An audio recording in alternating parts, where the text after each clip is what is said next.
The iron grate slams shut behind you. The vibration jars your teeth.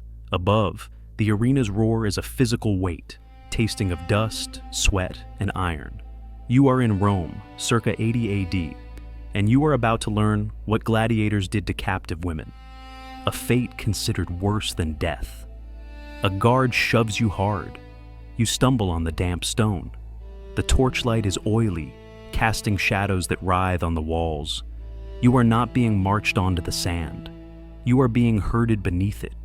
You keep your fist clenched, the single smooth river stone from your homeland cutting into your palm, cold ballast against the suffocating heat of the tunnels.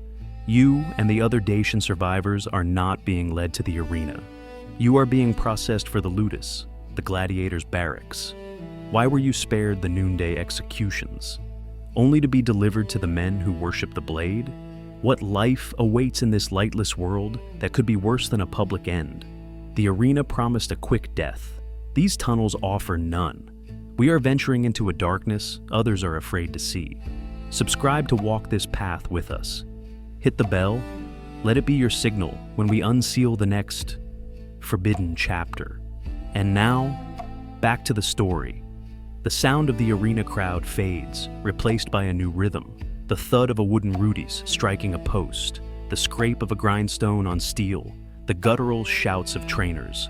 They are marched from the damp tunnels into the cold, open air of a courtyard. This is the Ludus, the gladiator school, a fortress of discipline and death. The captive women are pushed into a stone cell, the floor wet. They wait for hours in the dark. The cold seeps in, a stark contrast to the arena's heat. Finally, the door opens. A man enters, not a soldier, but an administrator, the Lanista's bookkeeper. He carries a wax tablet and a stylus. He holds a lantern high, his face etched in shadow. He does not ask their names. He smells of sour wine and ink. He walks the line, inspecting them like livestock. He grabs one woman's chin, forcing her mouth open to check her teeth. He points. 1. He moves to the next. 2. He is taking inventory. The woman with the river stone keeps her head down, but her eyes are clear. She watches the man's hands. She watches the 2 guards at the door. She counts the paces of the cell. As the man approaches, she shifts the cold stone from her fist into the rags of her waistband, a small, hidden weight. He stops at her. He looks at her, not her face, but her hands, her shoulders, her height. He assesses her strength. He makes a sharp, coded mark on the wax tablet. He does the same to 3 others. The rest of the women are chained together in a line. The man jerks his thumb toward the door. The guards herd them out, back toward the tunnels. Their fate is the public market, the sulfur mines, or the lupanares, the brothels built into the arena's foundations. But separation was not mercy. It was selection. The woman with the stone and the other chosen few remain. They have been spared the market. The door bolts. They are alone again, but their status has changed. Hours later, an older, scarred servant enters. He carries no weapons, only a stack of rough, dun-colored tunics. He throws them on the floor. He says nothing, just points. They are to change. This is the price of their mercy. They are not destined for public sale. They now belong to the Ludus itself. They will wash the fighters' bloody gear. They will clean the cells. They will serve the prima spada, the champion gladiators. They are no longer people. They are tools, privileges, comforts meant to keep the Ludus's most valuable, volatile assets manageable. The woman pulls the rough wool over her head. It smells of lye and old sweat. The stone is a cold knot against her stomach. She has been saved from the public hell, only to be locked inside a private one. They were not prisoners of Rome. They were prizes for Rome's prisoners. The Ludus is a machine, and the Lanista is its engineer. He is the owner, trainer, and master. He summons the chosen women, not to the cells, but to his private office. It smells of cedar, wax, and oiled leather. He is a man of precise, cold calculation. He does not shout, he explains. You are not servants, he states, looking at a ledger. Servants are cheap. You are investments. He explains the condition. The Ludus is a powder keg. His champions, the primi pali, are worth more than a senator's villa. They are violent, unstable, and superstitious. They need stabilizing influences. The women are to be given as contubernia, official companions or barracks wives. This is the ultimate mercy he offered. They will share the champion's private quarters, their food, their status. They will be protected. They will be safe from the guards, the lower-ranked fighters, and the market. This is the hidden price. They will no longer be Dacian. They will be the property of a single man, a living reward to ensure his loyalty, to keep his mind off rebellion and focused on the sand. The Lanista singles out the woman with the river stone. Her defiance is a tangible thing in the room. You, he says, are for Vindex, the Gaul, our champion. It is a great honor. He has asked for you. She stands still. The room is silent save for the scrape of his stylus.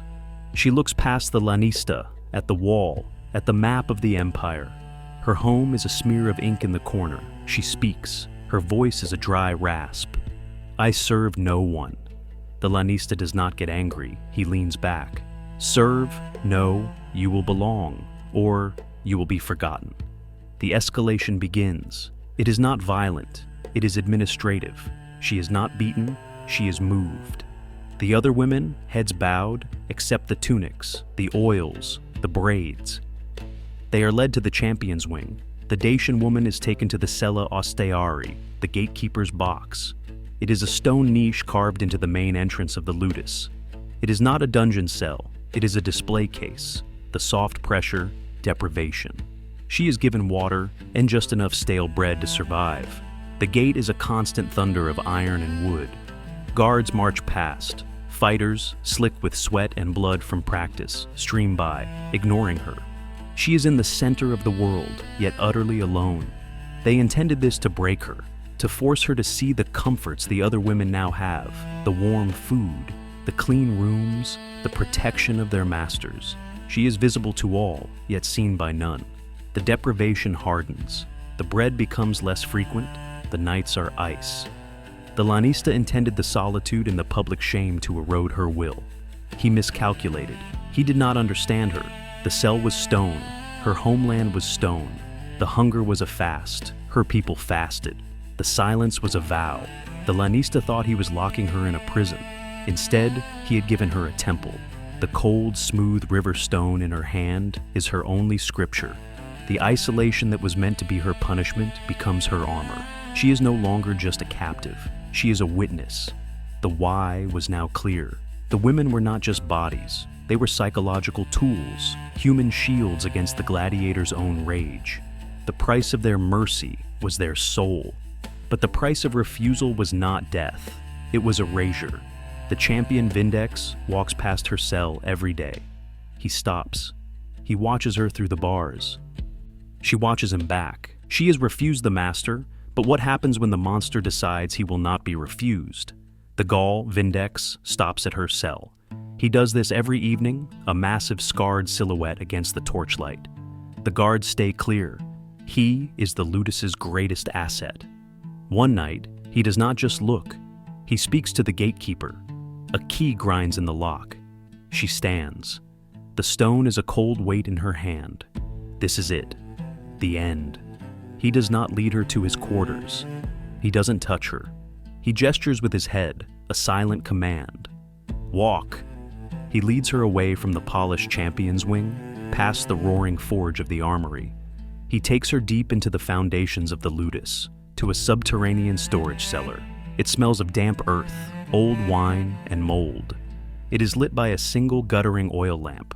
He is not a monster. He is a man who, like her, has had his name stolen and replaced with one that means champion. He walks to the far wall, a section of rough, unmortared stone. He levers a large, flat rock from its place. Behind it is a dark, hollow cavity. This wasn't just a place to hide wine. This was a library of the lost. Inside, resting on a bed of dry moss, are dozens of small, humble objects. A piece of wood carved into the shape of a boar, a braided loop of bright horsehair, a tarnished silver disc marked with a crescent, a shard of blue glass worn smooth by a foreign sea. Vindex reaches in and touches the small boar. He looks at her. He cannot speak her language. He does not need to. This is the wordless rite. This is where we remember. The hidden truth was not one of violence, but of conspiracy. The Lanista thought he managed his fighters with rewards. But the fighters and the captive women assigned to them were building a silent, invisible world beneath his feet. They were not master and slave. They were fellow prisoners, preserving the names and gods that Rome had tried to grind into dust. Archaeological finds confirm this. In 2003, an excavation beneath the Gladiator barracks at Carnuntum, Austria, uncovered small, hidden caches within the walls of the living quarters, spaces just large enough for personal, non-Roman items, concealed from official view. The Dacian woman looks at the collection. She sees the river stone in her own palm. It is not just her ballast anymore. It is a word, a name. She steps forward. Vindex watches as she places her stone into the hollow, setting it carefully between the Thracian disc and the Gallic boar. He slides the heavy rock back into place. The wall is seamless. Her identity is safe. She has been locked in a cell to be forgotten. But in the deepest dark, she has finally been seen. They had found a way to save their souls. But what good was a soul when the body was still in the cage? The Ludus was a business. And like any Roman business, it ran on records. Wax tablets for the daily schedule, papyrus ledgers for the profit and loss. We have surviving lists of fighters, the later Culi, detailing their victories, their specialties, the price of their feed, and the cost of their medical care. History is written in this ink, but it is also written in the gaps, the places where the ink suddenly stops. In the Lanista's private ledger, the entry for Vindex, the Gaul, is clean.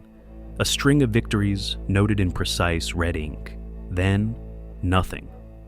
The line is blank. There is no record of a final match in the arena. No note of sale to another Ludus. No mention of a burial plot. It is a calculated void. It is as if the ink itself was forbidden. And the Dacian woman? She was never given a name in the books at all. She was just a number, a logistical asset tied to the champion's morale. When he vanished from the ledger, she vanished with him. The Cella Ostiari, the Gatekeeper's cell, is simply listed as empty, ready for sanitation. This is the second death. The cold, administrative erasure. There are no first-hand accounts from the barracks. The voices of the captives and the champions are silent. There are only whispers found in the margins of other, more important histories. A single, fragmented letter from a wine merchant visiting the Ludus mentions significant trouble with the Gallic champion, and a subsequent costly purging of the barracks inventory. But the details are lost. The papyrus is torn. The Lanista's response is unrecorded. The official narrative holds. The subterranean cellar, the one used as a hidden shrine, it does not appear on any known floor plan. It was likely deemed structurally unsound or simply inconvenient during the barracks' next renovation. It was filled with rubble, lime, and sand, and sealed. A new floor of concrete and tile was laid on top, a clean, practical surface for a new generation of fighters.